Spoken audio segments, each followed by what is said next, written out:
Ազգային ժողովի ընտրություններից հետո պատերազմ թե խաղաղություն, վարչապետն ու ընդդիմադիրները պաշտոնական քարոզարշավից մոտ 1 ամիս առաջ այս հարցի շուրջ բանավեճն էլ ավելի են սրում։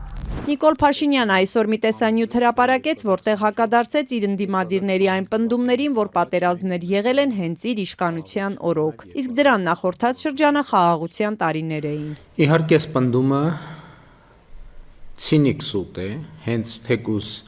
այն փաստի բերումով, որ ընդհանրապես անկախությունից ի վեր եւ 1994 թվականի հրադադարից հետո էլ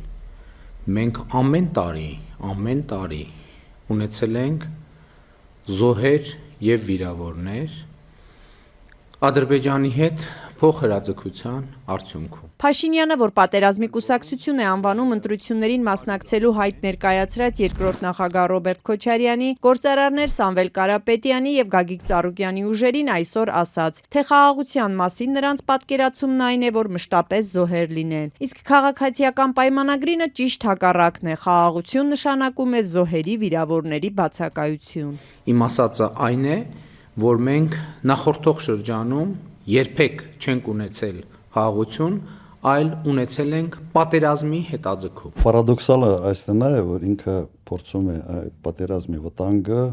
կապել մի մարդու հետ, որի նախագահության ժամանակ ամենից խաղաղ տարիներն էին։ Ես այդ միտքը կրկնեմ, գոնե մեկ միջին, այսպես ասենք, ծավալի միջադեպ չենք ունեցել սահմանների վրա։ Եվ ամենակից զոհերն ենք ունեցել բանակում։ Ամենից զոհերը միջադեպ չի եղել։ Փորձ նույնիսկ չի եղել որևէ բան որևէ տեղ անել։ Վարչապետն այսօր ընդգծեց անկախությունից հետո 2025-ը առաջին օրացույցային տարին է, երբ սահմանին Ադրբեջանի հետ փոխհրաձգության հետևանքով զոհեր չեն եղել։ Իսկ նախկինում ասած խաղաղություն չէր, ընդամենը պատերազմ էր հետաձգվում։ Եվ նույնիսկ դրա համար Փաշինյանի կարծիքով Հայաստանը կոնկրետ գին է վճարել։ Պատերազմի հետաձգման համար մենք վճարել ենք Հայաստանի անկախությունով, ինքնիշխանությունով, պետականությունով, Հայաստանի քաղաքացիների բարեկեցությամբ եւ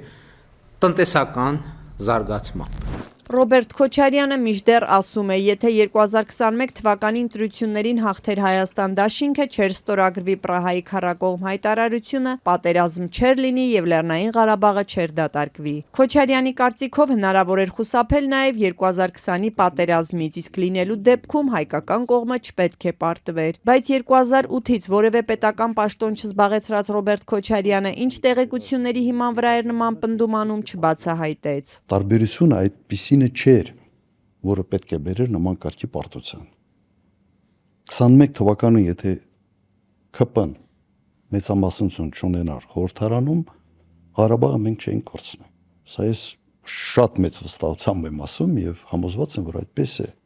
Նիկոլ Փաշինյանը անցած շաբաթ խորհրդարանում խոստովանեց, գիտակցված զոհողության են գնացել 2020-ին, որ ձեռք բերեն, մեջբերեն պետություն եւ անկախություն։ Եվ եղածը պահպանելու համար է, որ այժմ ընտրողներին վարչապետը զգուշացնում է, ընդդիմության հաղթանակի դեպքում աղետաբեր պատերազմ կլինի։ Քոչարյանի կարծիքով, եթե նախկինում հայ ժողովրդին Իլհամ Ալիևն էր սպառնում, այժմ դա անում է Նիկոլ Փաշինյանը։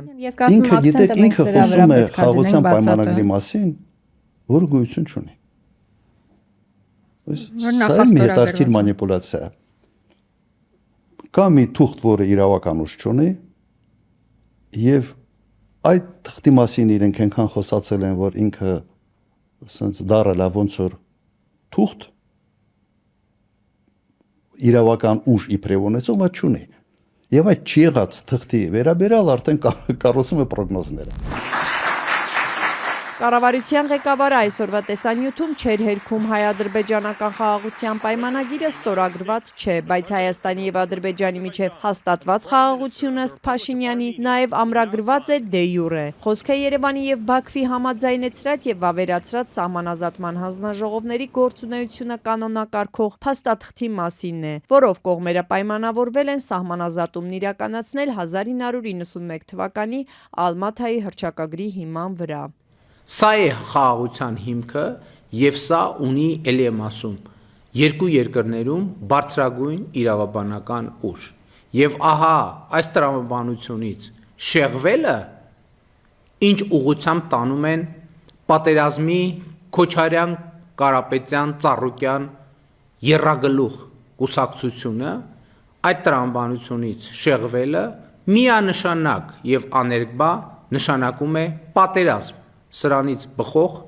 բոլոր հետևանքներով։ Մեծ վտանգ ինքն է, ինքը որ մնա հաստատ պատերազմ ունենալու։ Ոչ Հայաստան խմբակցությունից, ոչ էլ մյուս ընդդիմադիր ուժերից չեն հայտարարել, որ իշխանության գալու դեպքում չեղարկելու են այս փաստաթուղթը։